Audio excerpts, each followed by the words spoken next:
Yo, okay, I'm going to do a quick video. I got a question on Snapchat, BrianK019. So if you're not following my Snapchat, make sure you head over there.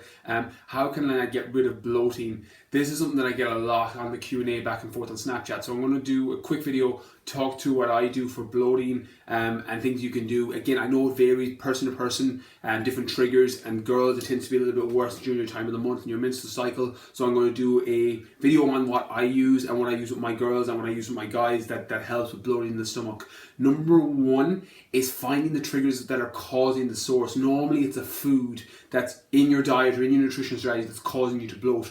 And people have different foods that they will react to. So for example, if you've got a mild gluten intolerance or a mild dairy intolerance, you eat those foods in any sort of quantity, they're going to swell your stomach and they're going to make you bloat.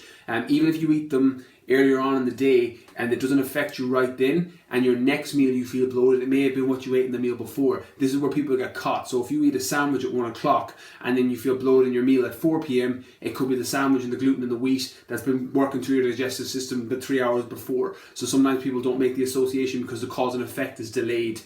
So find any food that may be triggering you and eliminate it from your diet. And what I normally do is an elimination strategy, where you pull that food that you think is the trigger, and if your bloating goes away, it was that food that was causing it, and then I just limit that food. On top of that, you also want to make sure that you're not eating things that are going to, things like processed food, different preservatives, different flavorings. These things that get added to food can all cause bloating. That's why I'm a big anti-processed food guy in terms of microwavable foods and shit like that goes into your body. That's going to cause bloating because it's loaded with sodium, it's loaded with preservatives, it's loaded with artificial flavorings, and that's all going to cause swelling within the body, which can make your face all bloated, it can make your stomach all bloated, and can just make you feel so much worse and take away a lot of your energy, which means you can't even train it off because you have a reduction in lower energy levels.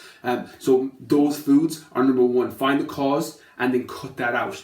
If you have done all that and you have everything else on point and your nutritional strategy is good and you're spacing your meals every 3 hours or so, which I find helps also, keeps blood sugars level. It also means you're not eating massive meals and your body doesn't have to work that hard to digest it, so you don't get that bloating from it. So people in my online program generally don't struggle with bloating because they're eating every 3 hours or so, or having a snack every 3 hours to keep their blood sugar level stable. But this also works for bloating. So assuming that you have everything right on your nutritional point, there's a couple of supplements you can add in that will help you as well. So cause and effect of the food first. Number two, keeping your blood sugar stable and eating every 2.5 to 3 hours smaller meals so that you're not bloating to your stomach from eating and digesting a massive meal. And then adding in things like probiotics. So the best thing I can advise on getting a probiotic is look for the strains.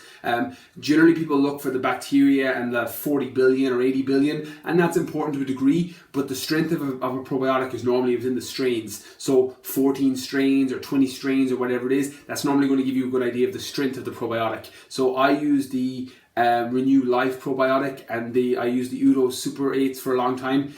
And now that I use the Renew Life one, I could never go back because it is the strongest one that I've ever used. And it's really, really good for bloating because it just gets all the gut flora and everything in your stomach on balance so that you don't get that swelling in your stomach after you eat. What I've also found, and this may not be the case with you, if you have any sort of mild form of IBS or irritable bowel syndrome, peppermint oil capsules with every meal will work amazingly well as also. This works for everybody because peppermint tea and peppermint in general is generally taken after meals and can stop any bloating for anyone with or without IBS. But if you have like a mild form of IBS, which is basically leaky gut syndrome, where the food particles go out through the intestine and your body goes into an autoimmune response and it thinks it's attacking itself and it spasms up to the intestine, which can cause bloating, which can then lead to diarrhea and constipation. So peppermint oil capsules or peppermint oil tea tends to help that as well. But the most important thing is getting your probiotic on point. So my advice to you over the next week or so would be I'd probably keep a food journal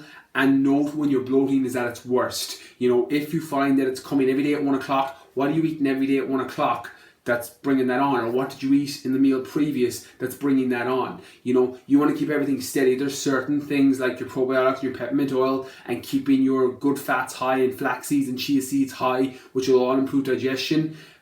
But you also have to make sure that you're not eating any trigger food, because you can add in all those amazing things. And if you're eating a gluten food or a wheat food or a dairy food or whatever it is that's triggering an attack and bloating, doesn't matter what you do and what else you use, because that cause is going to be there and you're going to have the effect regardless. So the first thing I would do is try and pull that food, and then on top of that, balance out your nutritional strategy. Make sure you're eating real foods every 3 hours, keep your blood sugars level stable, and then add in your probiotics, and then add in your peppermint oil capsules or peppermint tea, and hopefully that'll help loads of your bloating. So I hope this video helps. If you're watching this on YouTube, please like and subscribe. If you're on Facebook, I'll be replying to comments for the next 24 hours.